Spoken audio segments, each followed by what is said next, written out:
মন দুনিয়াতে হবে না মোর নবীজির মতো। বুঝলে, নবীর মতো কেউ হয়নি আর কেউ হবে না। এরই লেগেই তো আমার আল্লাহ পাক বলেন, হাবিব জগৎকে বলে দিন, যারা আল্লাহকে ভালোবাসতে চায়, আল্লাহর ইত্তেবা করতে চায়, তারা যেন ফাত্তাবিউনি, আপনাকে ভালোবাসে।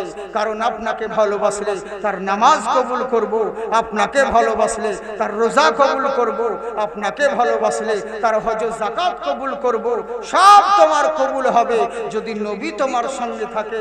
একটা এক্সাম্পল দিয়ে দিই ছোট্ট করে। নূর হায়াত বলে একজন ব্যক্তি ছিল, তার কাজ ছিল কুয়া থেকে মানুষকে পানি তুলে লোককে দিত। এখনো সময় করলো তাকে একজন আল্লাহওয়ালা ফকির দরবেশ ছিল, আসার পরে বলছে, বাবা কি করো? বলে, আমার নাম হচ্ছে নূর হায়াত, আমি গরিব মানুষ, আমি কুয়া থেকে পানি তুলি, আর 1 পয়সা 10 পয়সা করে লোকে আমাকে দেয়, আর আমি এখান থেকে মানে জীবিকা নির্ভর করি। উনি করলেন কি, তার ঝোলা থেকে বের করে 1 টাকা দিরহাম তার হাতের তালুতে দিয়ে দিলেন, বলে যাও বাবা, বলে চলে গেলেন। উনি 1 টাকা যেদিন থেকে দিলেন সেই দিন থেকে করলো তাকি, তার কাস্টমার এত বাড়লো, প্রত্যেক দিন 10 টাকা ইনকাম হতে লাগলো। দেখবো তারপরের দিন 30 টাকা ইনকাম হতে লাগলো, তারপরের দিন 90 টাকা ইনকাম হতে লাগলো। এমনি করতে করতে দেখা গেল বিশাল বড় লোক হয়ে গেছে। এখনের সময় ওই ফকির দরবেশওয়ালা আবার ওই রাস্তা দিয়ে যাচ্ছে, দেখছে কুয়াটা পড়ে আছে, কিন্তু কুয়ার মধ্যে যে পানি পান করাতো লোককে, সেই লোকটা নূর হায়াত আর নাই। বলছে, নূর হায়াতের খবর কি? এখানে যে একজন পানি পান করাতো, বলে হুজুর ও থাকে না। বলে কেন? বলে ও এখন বিশাল বড় লোক হয়ে গেছে, এখন আর এই কাজ করে না। বলে তাই নাকি? বললে হ্যাঁ। বলে ঠিক আছে, কই দেখি ওকে ডাকো। তার কাছে গিয়ে বললে, কে নূর হায়াত? বলে কি? বলে আমাকে চিনতে পারছো? বলে হুজুর হ্যাঁ আপনাকে চিনতে পারছি।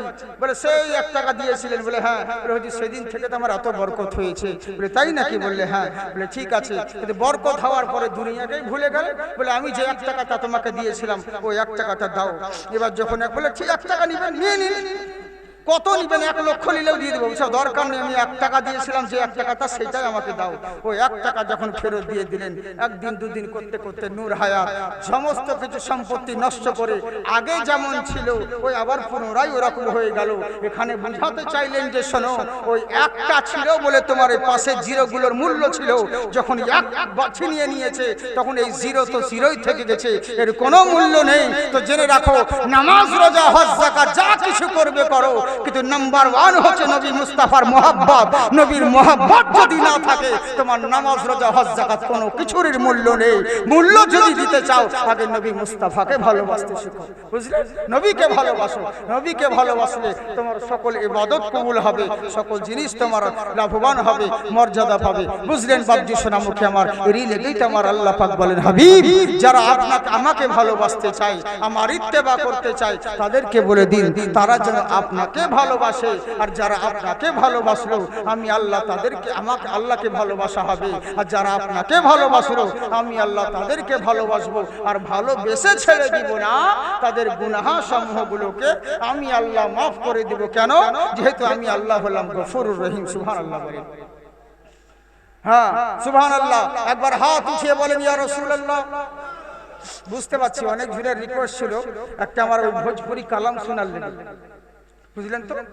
মায়ের হ্যাঁ মায়ের গজল। আচ্ছা মায়ের গজল। আচ্ছা বেশ, আমার মায়ের গজল শোনা বললে গলা নাই, দাড়ি আছে, চিন্তার কোনো কারণ নেই যে দাড়ি নাই তা নয়। বুঝলেন তো? দাড়ি আছে, আসলে পুরো গলা কাটা আছে। বুঝলেন তো? এর জন্য মাস্ক পরে থাকতে হচ্ছে।